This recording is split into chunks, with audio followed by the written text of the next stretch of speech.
So I'm hoping that there'll be no glitches. Everyone's got beautiful, smooth Wi-Fi this evening. So welcome to our panel for the evening. We are on day 2 of the 7th Women on Tap Festival. And this is a really important conversation tonight with some amazing people. So I'm really excited about this chat. I'm Rachel, I'm the founder of Women on Tap, so you might get a bit sick of seeing my name pop up everywhere. I was just saying to the panel in lockdown, I think we did about 20 odd of these, and I'm sure everyone got absolutely sick of seeing my face and hearing my voice, but I'm really rusty now on doing the whole Zoom chat, so bear with me. But so just a few bits of housekeeping. We are going to try and run to about 7:30 with a little bit of flexibility if we need to. If we've got time for questions, we'll do a few. There is a chat on here if you want to post anything in there. We'll try and keep an eye on it. I think at the end of the session, we're going to ask everyone to share their preferred kind of contact information if anybody does want to follow up anything or ask any questions, and we don't have time for that afterwards. So yeah, I think that's probably about it really. Obviously, if anyone needs to duck out and duck back in, feel free. Like, we're quite chilled, and bonus points for anyone that's having a beer, to be honest, because it is part of a beer festival, even though it's quite a probably at times quite a serious chat this evening. But thank you for joining us anyway. So we are tonight talking about, is beer a safe space? We've got some amazing people doing all sorts of amazing work on the panel. So we come together in the aftermath of the beer industry's, what's being called the beer industry's own Me Too movement. And it's triggered the incredible and powerful Brave Noise, which hopefully most of us are familiar with. And our guests today are all activists actually doing great things to make the nighttime economy a safer space. So I have got a set of questions this evening to talk through with them. But the people on the panel this evening, so I have Farah Benis, who is a director of FFA Security Group, working with venues across London, spearheading training on programmes like Ask for Angela and sexual harassment awareness, reporting and response. She's also a board member of Chalkback, a youth-led organisation that's committed to educating on public street harassment, and provides a platform for people to share their stories through chalk art. I've got Elysia O'Neill and Della Claydon, founders of the Egalitarian, an organisation working to create a fairer society through community-led and data-driven projects and training, including certification for the nighttime economy, all designed to help keep people safe and help businesses to thrive. They are also pioneers of the Safe Place project, and they'll tell you more about this shortly, but it helps bars, pubs, clubs, events and festivals keep staff and customers safe. And also, hopefully they'll be able to tell us soon about the Spike report, which is another amazing piece of work that they are pioneers of.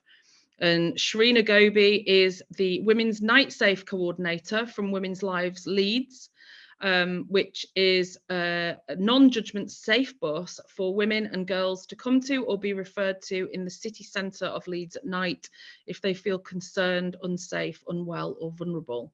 And we've been hearing amazing things about this project as well. So I'm really excited for Shreena to tell us all a bit more about that. So enough of me talking. I want to hear from everyone. So these areas they're quite distinct, but also really interlinked pieces of work. And I'd like to invite each of our panel to talk a little bit more. We haven't got loads of time, and I know that the projects are like huge and really important. So apologies for asking you to keep that brief. But if you can just tell us a bit more about your specific projects and specialist areas of work in turn, from your perspective, that would be wonderful. So starting with Shreena, would you tell us a bit more about Women's Live Leeds and specifically the Women's Night Safe project and what impact this has had on the people that are using it? Of course. Hi everyone, good to meet you and see you. Thanks for being here. So I'm Shreena, Night Safe Coordinator. Women's Lives Leeds is a collection of 12 different women's organisations based in Leeds, covering lots and lots of different support and community groups for women.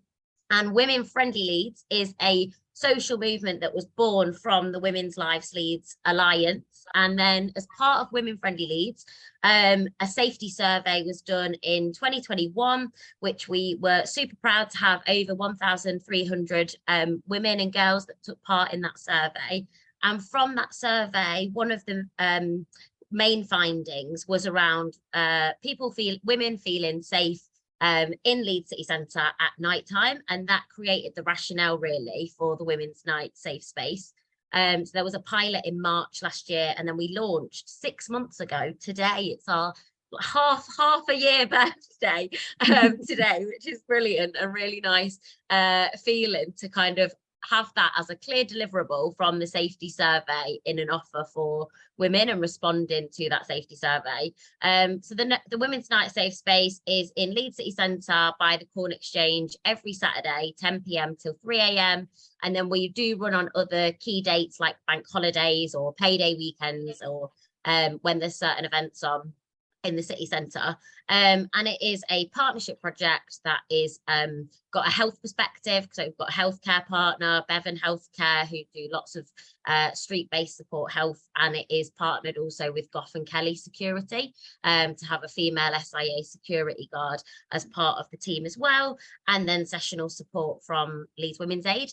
And the Women's Night Safe Space is there for all manner of reasons, and it is meant to be there as a safe space to get that practical help, to get emotional help, to be able to kind of respond to the immediate environment that we're in. So the kind of location of where the bus has been really thought through and consulted on with by women and by venues, and then also for venues or other nighttime economy partners to refer and signpost girls and women to be able to come to the service.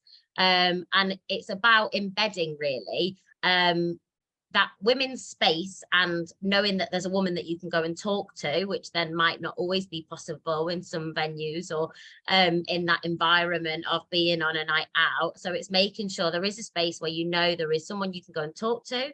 There's a place you can charge your phone, go to the loo, pick up a free condom, pick up a free pad, like all of those kinds of things. But then also in terms of offering confidential support when a woman might need it most at that right time. So it's accessible support for them, and the multidisciplinary team and the experience of that team is ginormous, because we might be responding to so many different things just within one evening. So there's huge power and collective and love amongst our fantastic team with all their experience to make sure that women it's about feeling safe, and then if you're not and something's happened, you've got somewhere to go to. Does that answer the question? What a start. I mean, it's a great way to kick off the discussion. So moving on to Elysia and Della, what can you tell us about the Safe Place project, the Spike report, and the training and certification work that you do with venues? What is your goal with all of that? I'll introduce the Egalitarian and Spike report, and I'll let Della introduce the Safe Place project. So we formed the Egalitarian in October 2020, and it was a lockdown idea between two best friends, and the backbone of it was small individual actions from everyone can create a fairer and more equal society. So that was essentially what our Instagram and our social media channels were, as well as having a community-led blog. So everything that we do is community-led.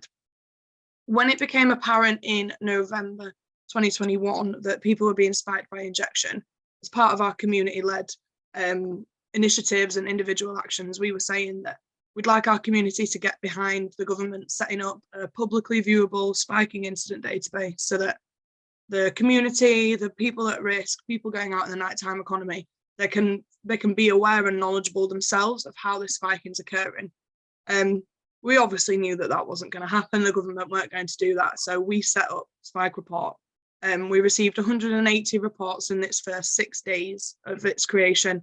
And now it's been going for a year and a half, and we've got 400 430 reports now up and down the country, letting us know where, when, and how spikings are occurring. And what that's doing is it's tackling that data gap. So we're working with the Home Office, councils to work out where spiking is occurring, and it's keeping people informed. And that's why we're working with the government and people like that to try and make spiking a separate criminal offence, which unfortunately, as most of us will probably be aware, it was rejected a couple of months ago. Della? Hi everyone, Della, thanks for having me today, and Elysia as well. It's good to see so many people involved in the topics. I think me and Elysia spend our days constantly trying to battle it, so yeah, good to see. So then sort of from Spike Report we found ourselves in a really weird position where we had a massive amount of data, and also we'd collated a lot of people's experiences that they'd had in the nighttime economy, not just around spiking but also in terms of sexual violence as well. So we sort of felt responsible to go and do something with that data, and that's where the Safe Place project came from. Again, it's community led, so we took all those experiences and we conducted a survey that we've done a few now, but collectively I think we've got about 1,200 responses, and they're all from people that want to see changes in the nighttime economy, and we asked them what they wanted to see, whether that was tangible or intangible things, whether it was training, whether it was signage or drinks covers or welfare spaces, what they wanted to see. So the Safe Place project is a platform for voice, really. It's what people want to see in the nighttime economy from the people that are actually going out in the nighttime economy. It's not people that sit in these high up positions that are not going out. And we provide training to venues, so bars, pubs, clubs, students' unions, events companies, festivals, on anti-spiking, anti-sexual violence, inappropriate behaviour. But our compulsory module is effective allyship. So we make sure that everybody knows how to be an effective ally who is a bar staff member or a manager of a bar. And what that is like Elysia said at the beginning, everything we do is based on small actions that people can take in society to make big differences. So we teach bar staff members how to be an effective ally, and then also look at anti-spiking and anti-sexual violence and other forms of inappropriate behaviours. So that could be hate crimes, hate incidents, or domestic violence as well. And the goal is, I think, what me and Elysia would really like is for it to be compulsory for venues to have this sort of training. Because I think at the minute within the nighttime economy, there's a lot of responses and there's sort of things that people do once something's happened to someone. But what we do is identify and prevent these things from happening beforehand. And I think that's something that's missing out in the nighttime economy. So I think it would be our goal for it to be compulsory for all venues to have training like ours. Amazing. Farah, tell us more about your work through your company, and also about the work of Chalkback and Catcalls of London. What drives you with this work? Okay, hi. Can I just say, ever since our first conversation, this panel, the work that you guys are doing is so amazing, and I'm so excited to kind of be here with you, but also hear more about what you guys are doing. So I started with Catcalls of London back in 2017, and that then later evolved into Chalkback. So the project Catcalls of is essentially taking people's stories of public sexual harassment. To date, I've received 24,000 stories from London alone, going to the place where they happened, chalking what was said to the person. We then photograph the chalk art and put it on social media. There are now 344 approved Catcalls of accounts worldwide, and almost 1,000 individual members that are running those accounts. So Chalkback is a youth-led organization which guides the Catcalls of projects. I've served as board chair, but I stepped back now into a more advisory capacity. Many of the accounts also advocate for policy change in their cities, as well as conducting workshops and educational campaigns. I got involved with it really based off of my own experiences. Public sexual harassment, until very recently, was rarely acknowledged as a problem. I think it was just something that happened to women and girls, and a lot of very young girls.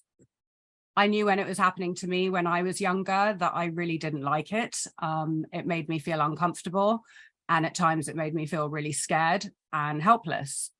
And when I voiced that to people, I was either blamed or dismissed. So for me, the idea of being able to create a safe space for people to really share those experiences and feelings was really cathartic. I started my own security company 3.5 years ago. My therapist has a lot to say about that and how those are joined. I was already facilitating workshops at the time. And I knew when I started my company that women's safety was a massive priority for me.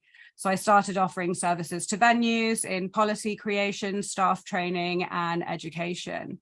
I work with other security companies now doing training, Transport for London, Westminster Council. I've done some work with Urban Design London, training for faith-based organisations, policy advocacy with Centre for London, which is an independent think tank. Having had the opportunity to work sort of with a women's safety lens across so many different industries, something that is constantly underlined to me is that the female experience is universal. Women face harassment and barriers in all areas that we take space in. So I'm really driven by the desire to create more accessible spaces and a safer world for women. There we go. Wow, not too grand then, ambition there. Wow. So I want to talk a little bit now about nighttime economy. So each of you are working specifically on making the nighttime economy safer, mainly, and mainly, although not exclusively for women. What is the cause of the issues that we see out there? And how the heck do we get to the root of the problem to put things right? And I'm going to cruelly start with Elysia on this, and then if anybody else wants to chip in, feel free to do so. What do you think, Elysia? What's the issue going on? I think the cause is an overall environment in society of inequality and a lack of respect for difference, and a lack of acknowledgement as well that certain behaviours are harmful. And I think that that's masked by certain groups or certain individuals, like feeling of entitlement and power. Mix that society who doesn't seem to take these issues seriously with a nighttime economy industry who also doesn't take it seriously. Mix that again with the impact of alcohol on people's behaviour and how that is a risk factor to becoming a perpetrator and displaying these harmful behaviours. That's the root of it. I think the only way really that we can tackle this is through education, and that's education of, firstly, these things are happening, let's not deny them. Secondly, these things are wrong and harmful, and it does have trauma impacts on people. And then thirdly, finally, how to intervene in a safe way, in a way that people feel that they're warranted to intervene in situations that we shouldn't be stepping back from. Yeah, absolutely. Anyone else got any thoughts on this subject? Shreena, go for it. Yeah. Just to, like, I bang on about the safety survey all the time, but it was the sort of creation and making sure our direction of travel is what women in Leeds want. That's what we do at Women Friendly Leeds to respond to.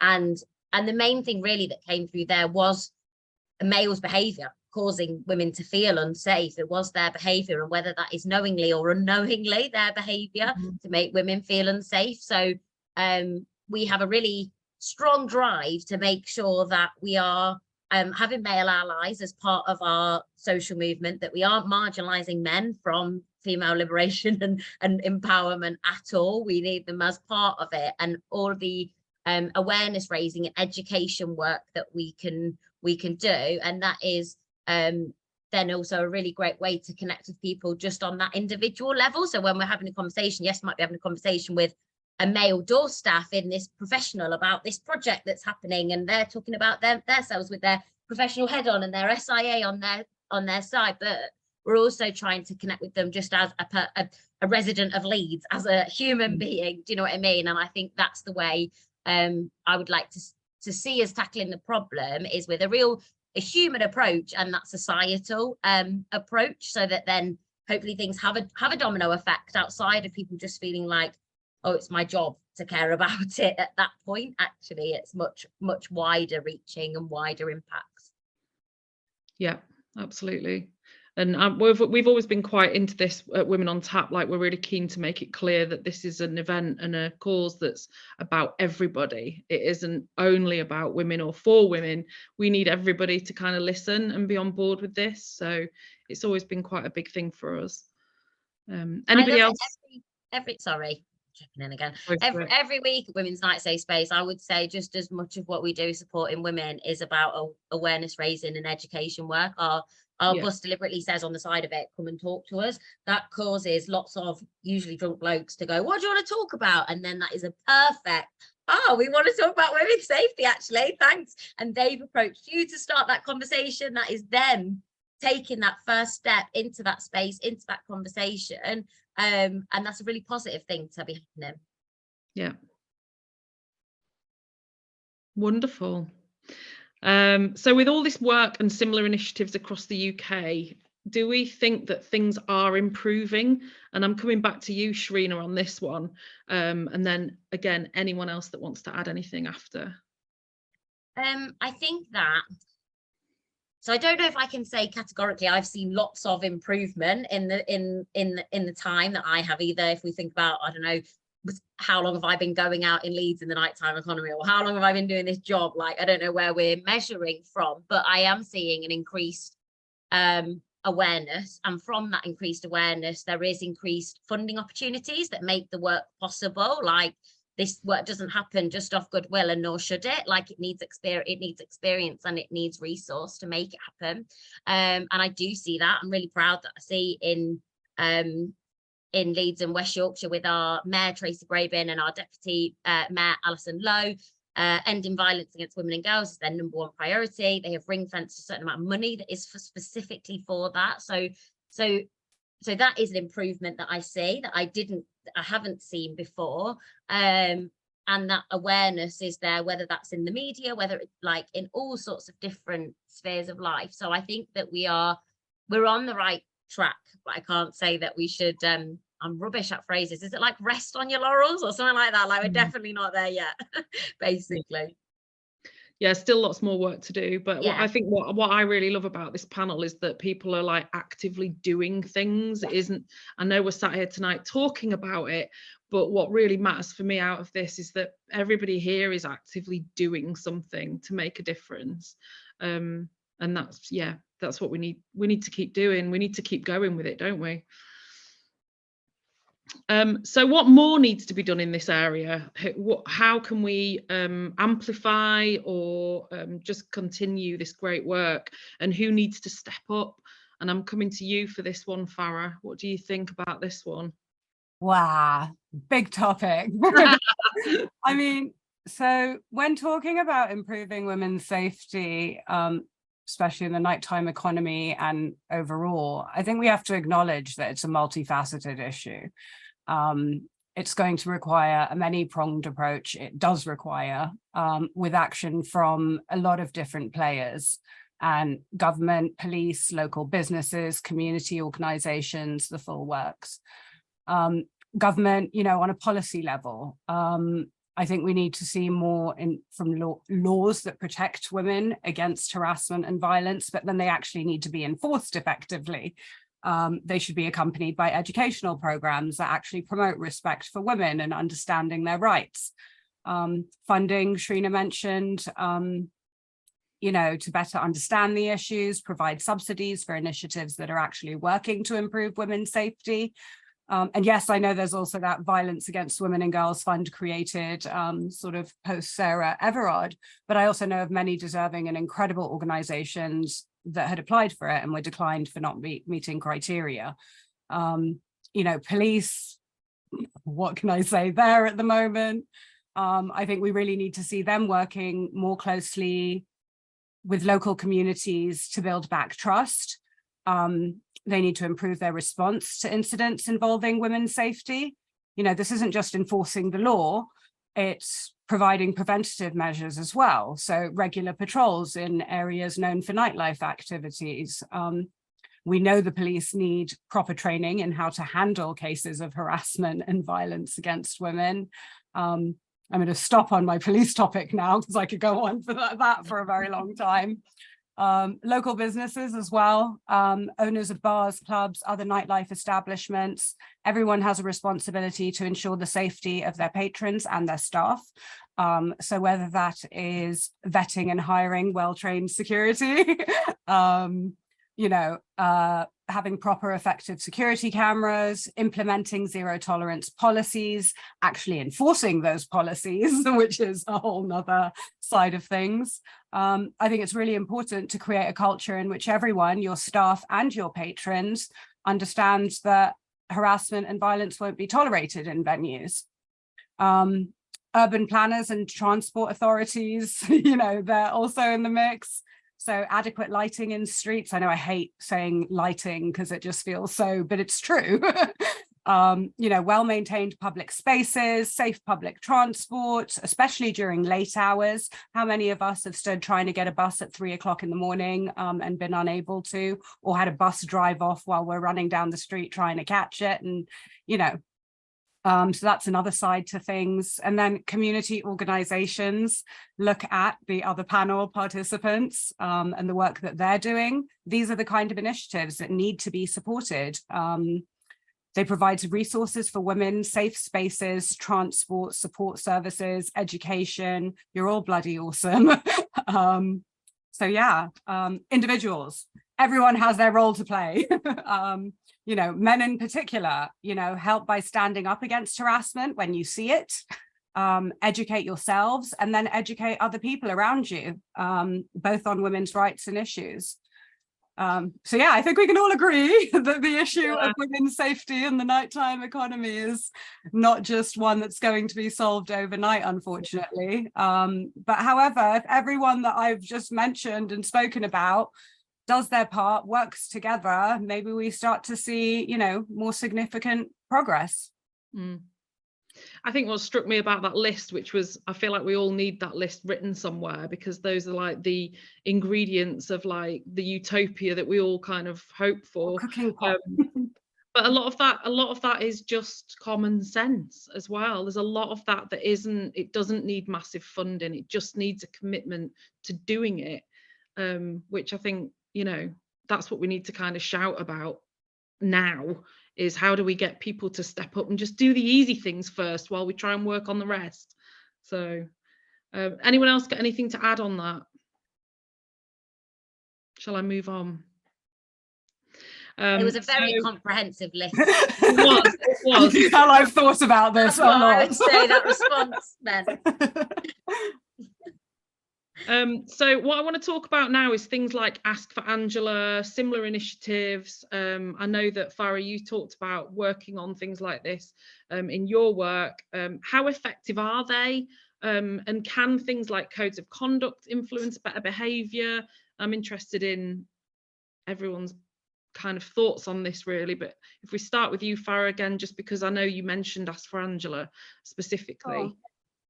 So Angela, it's one of those schemes that I love and I hate. It has such great potential, and when it works, it works.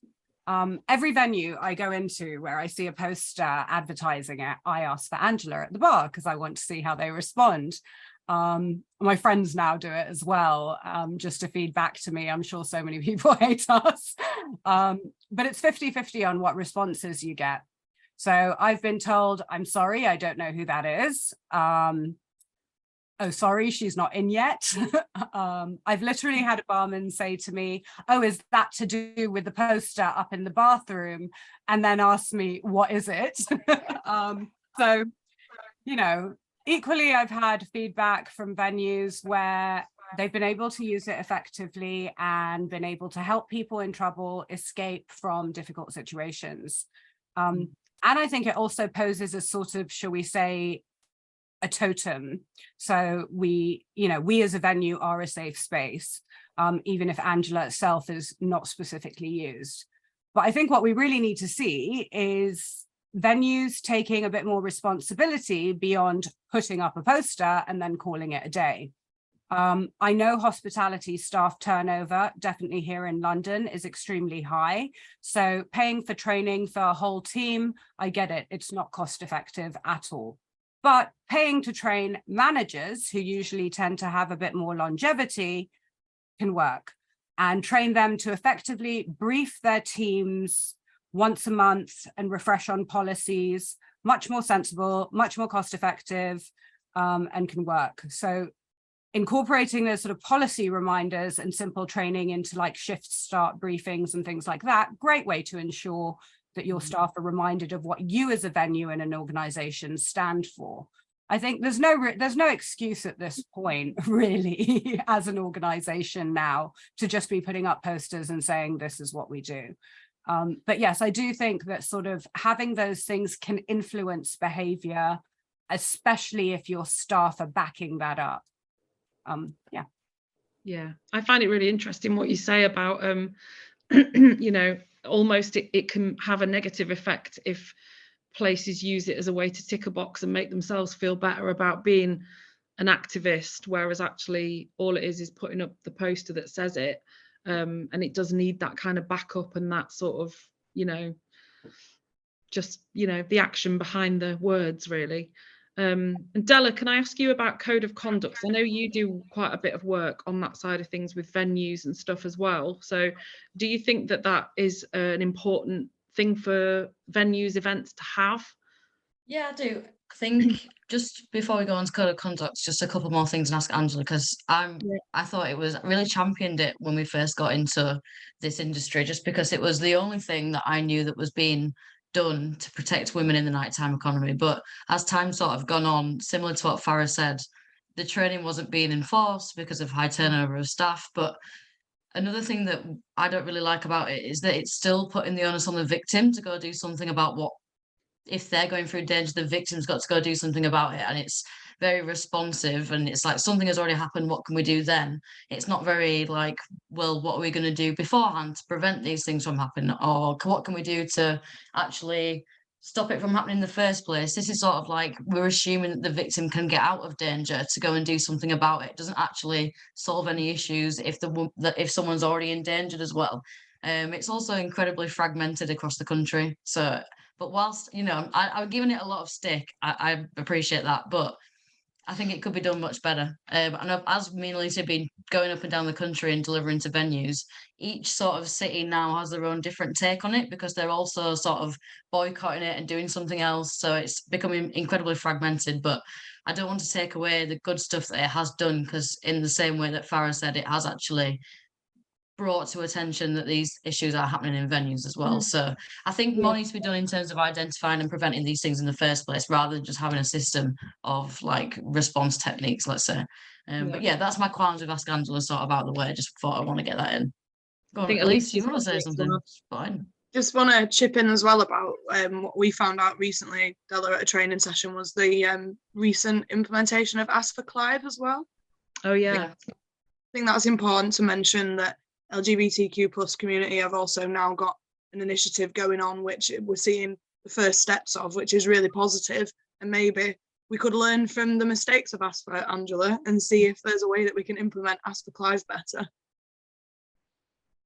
Yeah, good point. I'd like to think potentially, but it's the same concept, just with a different name. So I don't know if that would help at all. I also have an issue with, not that Angela and Clive aren't great names, but I think they're quite old school names, and I just don't know how like people are laughing, so that's fine. But I just don't think like you would see many people going to the bar asking for Clive nowadays. I don't know how many Clives are in people's lives and stuff. I just think it would, if you are a victim and your perpetrator stood next to you and you say, I'm asking for Clive, or I'm asking for Angela, they're going to be thinking who that is asked for Angela or Clive, you know? I just think it's a bit outdated, maybe.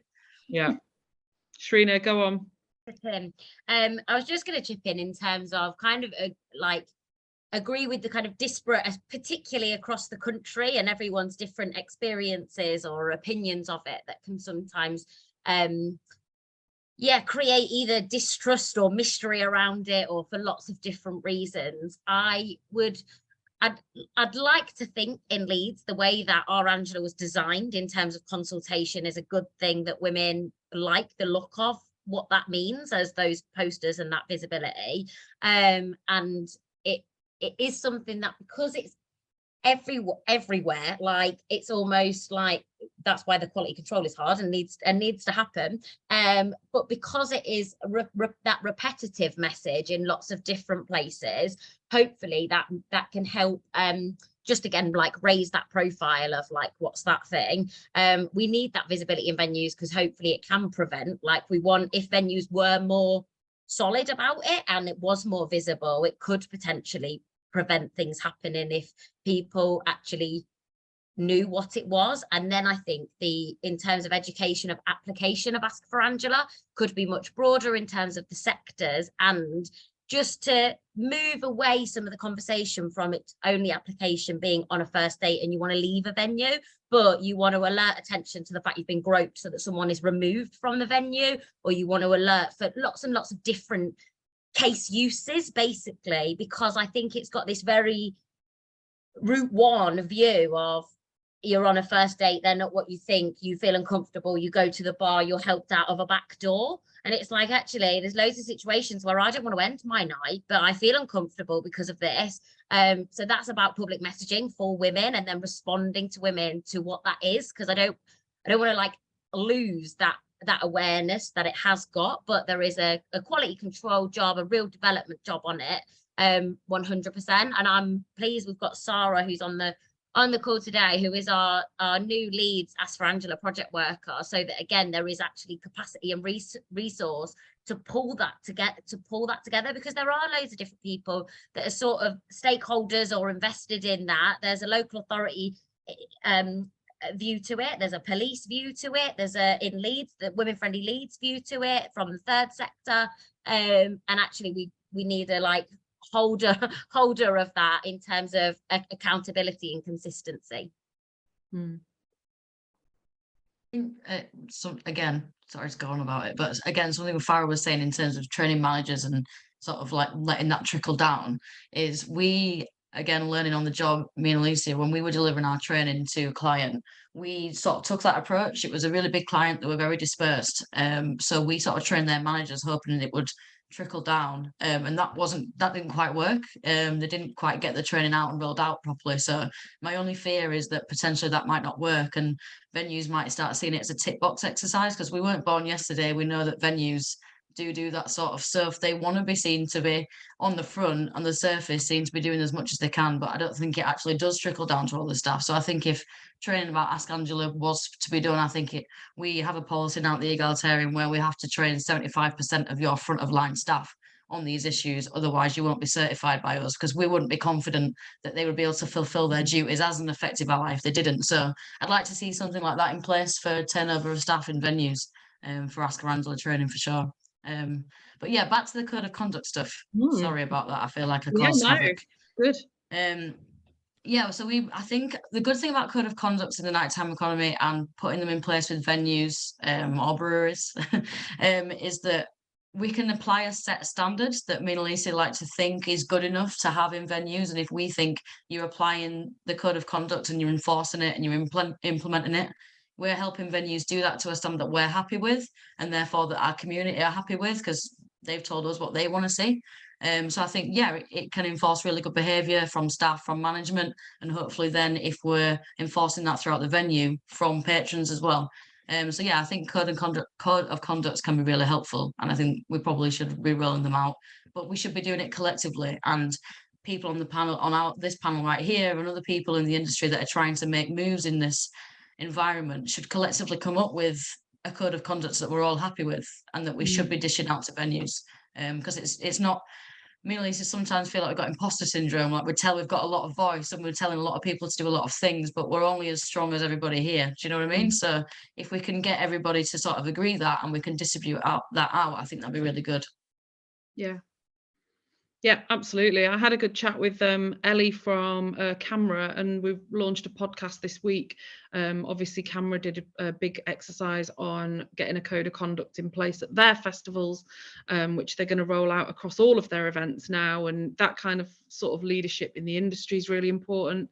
And kind of an age-old organisation like that can sometimes have this reputation of having like you know, a bit of a stuffy, old-fashioned sort of brand. They're kind of striding out, and it is really important that we sort of do it collectively, I think, and lead the way. Oh, Ellie's there, of course. Hi, Ellie. But yeah, listen to my chat with Ellie on the podcast. It's on the website, but it was very interesting. So moving on, what is the best initiative that you've seen in place? Code of conduct, ask for Angela, that kind of tone, something trying to do good in venues, or kind of inspire that better behaviour, I guess. What have you seen around? And that's for anyone that wants to answer. I'm 100% biased. I'm going to say Women's Night Safe Space is brilliant. What I believe is a good initiative about that is it is there working alongside the people who you're asking to do better. So there is a real shared experience and relationship building that happens when you are working together at 2:30, a bit sleepy, and trying to support each other. There's compassion that comes from that, and that's what I mean in terms of the humanity approach to it. And I hold on to that optimism, really, of those shared experiences having a longer effect on it. And I think that by the partnership working that happens as part of Women's Night Safe Space, it means that I know that our colleagues in Bevan Healthcare who do lots of street healthcare support for people experiencing homelessness and sex workers predominantly, but also are based then from the GP practice in Leeds for anyone without a fixed abode, and specifically for people seeking asylum and refugees. So like that wider learning and practice where they are looking down things obviously from like a women's safety lens on Saturday night when we're out, but that's applied then to lots of other places. Our security guards, who then are also the same security guards that are working at Elland Road and working at Headingley Stadium and working on events and on the doors, those security staff are part of our team. So actually that is spreading that way. So I like to see really practical, like we said, the doing and the like spending time with each other and the compassion and empathy really by that happening. And I can see, obviously we're only 6 months in and we're sort of a team of 4 every week on Women's Night Safe Space. So it's a really small example that I'm talking about, but I'd love to be able to see that happening more and more in the sector. Well, I think Farah's already working hard on getting a bus in London. So yeah, we're gonna get a bus in London. Gonna get a bus in London. Elysia, you got something to add to that? Yeah, I just want to go off the back of Shreena really and talk about how the creation of this women's safety bus in Leeds is not something that just comes from the idea and it's automatically works, because Della and I are Leeds based / I live in Wakefield, and the West Yorkshire Police brought in a women's safe space at the top of Wakefield city centre, and it's not being used. It's been abandoned. There's really bad press about it, like they're not offering the support and help that they should be.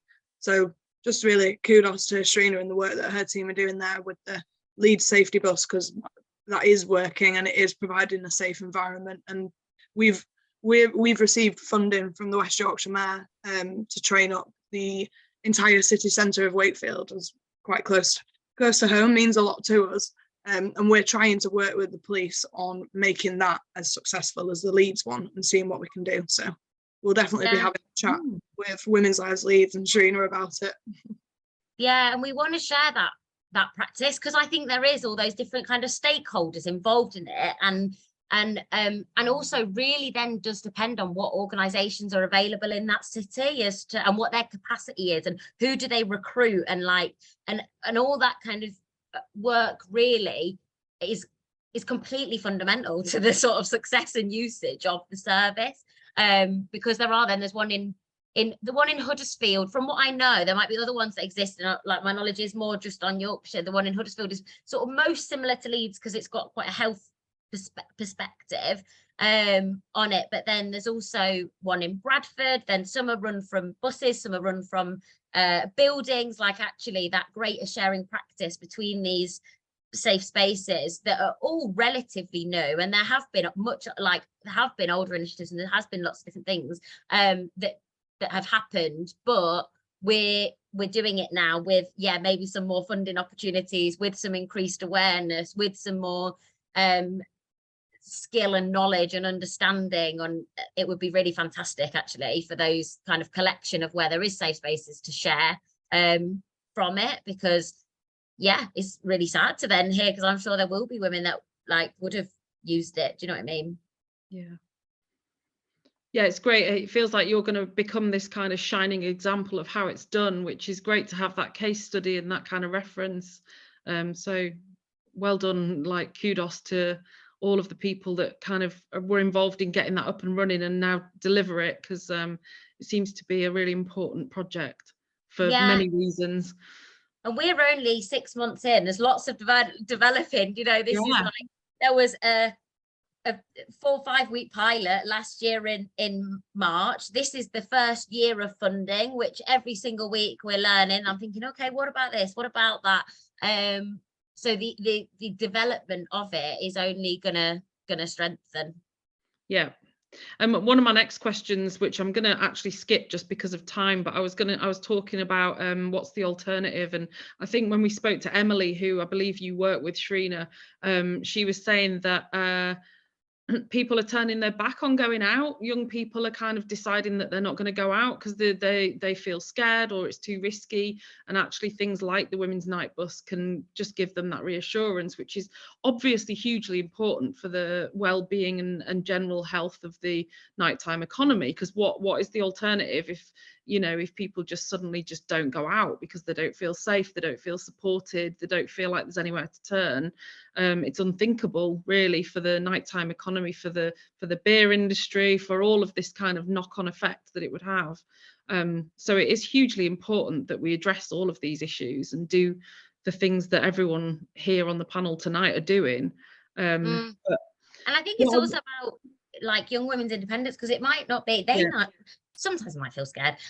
Also, their mum might feel scared, their auntie, the dad, whoever might feel scared. So I do hear that lots. Sometimes we might be supporting someone who doesn't come out very often or anything like that, and they go, but can I take a leaflet because I've got 3 nieces, I need that to tell them about it. So yeah, I think that is, and that's about feeling of safety and guiding those actions. And Leeds has a brilliant nighttime economy, and I'd love that to still be the case, obviously. Exactly that. I was thinking when we originally spoke about this session, my daughter's about to go off to uni, and I was thinking how amazing I would feel so reassured if there was a women's night safety bus in the city where she goes. You know, it is that kind of sense of safety, isn't it? But yeah, it's amazing. So what I'm going to do, we're on just gone 7:20. I'm going to basically move on now to our kind of wrapping up bit. I want to hear from all of the panel in turn on kind of a closing message, really. So this panel's all about, is beer a safe space? We've explored that in depth, well, as in depth as you can get in an hour. But I just want to ask you the question, like, is beer a safe space? And get your words on that one at a time. Farah, do you want to go first? Sure. But I'm going to answer it with another question. Which is, are there truly any really safe spaces for women? And then, so what can we do about that? So I really encourage you all, whether you're here as individuals or working, you know, individuals working within organizations, or those of you with your ventures, with your own ventures, go back and really assess your workplaces and your policies. What are you doing to ensure that your spaces and your venues are safe spaces? Figure out where you're falling short, and then fix it. If everyone attending or watching this video later goes and does that, just think about how much fast spread that impact could be. That's it. Amazing takeaway, thank you. Who's next? I'm happy to go.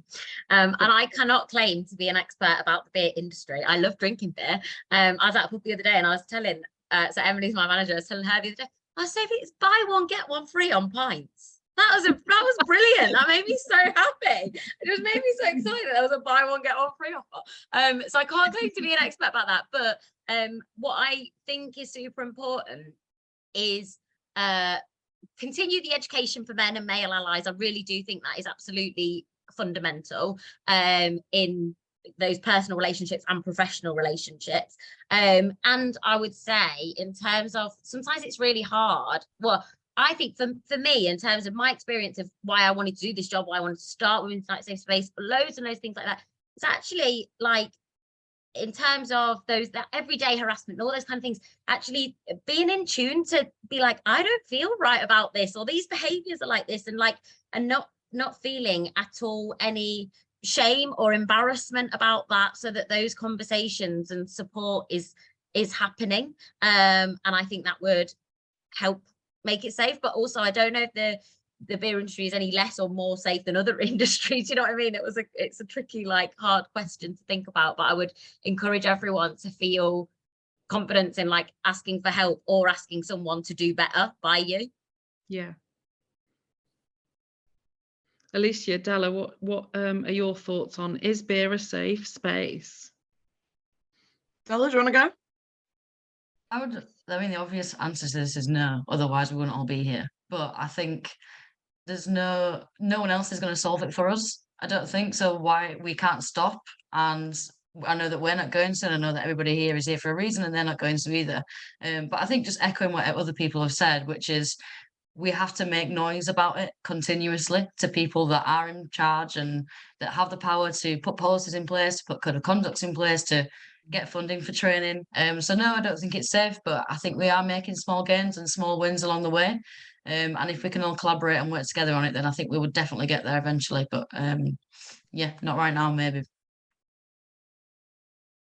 Hopefully not too far away. No. Oh. Anyone got anything else to add to that? Any more takeaways to give to the anybody listening today? I think maybe mentioning, like, the Safe Place projects, I'm going to call it a recipe now, which I've never ever done before, so that's a new one. But the Safe Place project, like, I'm going to call it a recipe now because I can't think of anything else to call it. Is about creating a space where victims feel empowered, perpetrators are deterred from acting in a way they'd want to, having everyone around you knowing how to and being confident enough to intervene, and then having people who know when we should be calling emergency services and making sure that those emergency services respond in the correct way as well. That is the code of how to create a safe space. It's just a question of, how do we get there? Yeah, absolutely.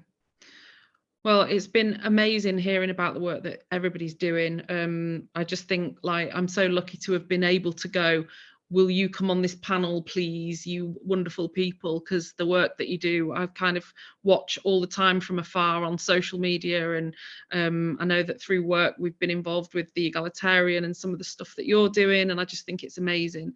And thank God for people like you. You know, it's just brilliant seeing, like I was saying, this kind of action. It's taking action. It's not just constantly kind of moaning about it, talking about it. It's actually doing something about it and acknowledging how we can do more as well, and helping others to understand how they can do more, which also is important. A lot of the things I think I hear is people saying, well, how can I help? Like, what can I do? You know, what is the right thing to say here? What is the right thing to do here? And it is having that sort of confidence there to be able to go, well, you need to do this and that will make a difference, and you know, this is the right way to deal with that, or whatever. But we do need to handhold a little bit, and projects like this really help with that. I think it is that kind of leading the way, leading by example, and having that confidence to give people a bit of guidance that don't really know how to call things out or how to change things. Yeah, I just think that everything that you guys are doing is amazing. So thank you for joining us this evening. I don't know if anybody might have, I know Della's gonna duck off. Hopefully, I don't think we've got much longer anyway, but thank you so much, Della, for joining us. Thanks. And we will no doubt speak soon. Yeah. Thanks everybody for coming. It's been so good to speak to everybody as well. So yeah, carry on the great work. No worries. Thank you. See ya. Bye. If anybody's got any questions, feel free to put them in the chat. We'll probably only do a couple just from because of time. Otherwise, do you panel people want to share your best contact details for any kind of follow-up afterwards? We put them in the chat. Yeah, put them in the chat. Easy. Absolutely. But yeah, just an opportunity for anybody that wants to follow up with anything. So Farah's sharing her email. I know, or find me on social. Yeah, the social I'm media. everywhere. And the Egalitarian, I know, have a very nice yellow, bright, standout kind of profile, which is easy to spot. And Women's Lives Leeds, is it women friendly Leeds on socials? Yeah. So our Women's Night Safe Space work sits under the Women Friendly Leeds banner because it was born from that safety campaign. But we're kind of all one in terms of working together with Women's Lives Leeds as the sort of wider alliance in the city. Same umbrella. Lovely. Couple of comments just saying everyone's amazing, which obviously goes without saying. I think Rachel, you're amazing too. Oh, you are. Thank you so much, Rachel. Yeah, you've organised really a massive testament to you putting together all of this, and good luck with the rest of the festival as well. Thank you. No, it's an honor, honestly. I just want to make a difference, and if I can bring people together to do that, you know, I'm going to keep doing it. And I hope that you guys also will chat after this, because I know that when we first had an initial meeting, you were like, there's so much stuff we need to talk about together, kind of offline and separately, and projects that overlap and sort of brains to pick on things. So I hope that at the very least, I've kind of fused those conversations at some point. We just had a question in the chat, Rachel, about England or across the UK. I don't know of lots of initiatives that are happening elsewhere. Really, I'm not even very good nation. I'm very Leeds focused, but in what I do. But one thing I will definitely shout out is about which I don't know loads about, but like need to look into it, and it sounds brilliant. Is the Union Unite working with local authorities around safer travel and safety for hospitality workers late at night, and that I think Glasgow were the first city council to sign up and work in partnership with that. So I'd give a big shout out for Glasgow doing that, and that's something that we'd love to help make happen in Leeds and elsewhere.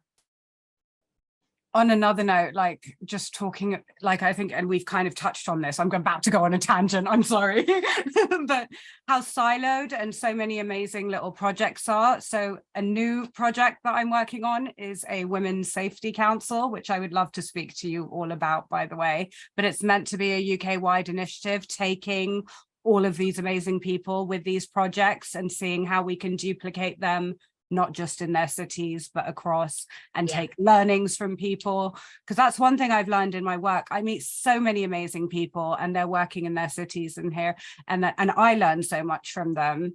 And I'm just like, I feel like we all need to be sharing information, sharing data, you know, sharing our learnings, sharing our mistakes and what works. And so that's what this project's going to aim to achieve. And I was going to email you after, but now I'm saying it. I'm going to email you after. But yeah, so that's sort of my idea of trying to actually get something that's more UK and uniting all this incredible work in a way that we can, stop. Brilliant. That sounds amazing. I'm sure everyone will be up for that. Right, well, thank you. Yeah, go for it. I was just going to say, our Safe Place project, we've done from Aberdeen to London now. And our Spike report itself is reaching an international level. So we've had 2 reports from America, 2 from Austria, 1 from Germany as well. And we would travel to the venue to train them up. We would definitely take a holiday as well. So yeah, ours is more than nationwide, hopefully. Awesome. Amazing. Lots more potential for all these great projects, which is awesome to see. We should get back together next year and see where we're all at in a year's time and have a little bit of a recap. We're seeing each other all the time on Farah's council. Exactly. There you go. All right, well, thank you so much. Thanks to all the panel, and thank you to everyone that's joined us. We are going to share the recording probably after the festival, so it'll be next week, but feel free to share it with anyone that you think might find this chat useful. And hopefully, yeah, there'll be lots more conversations going forward. But have a great evening, and thank you everyone for joining us.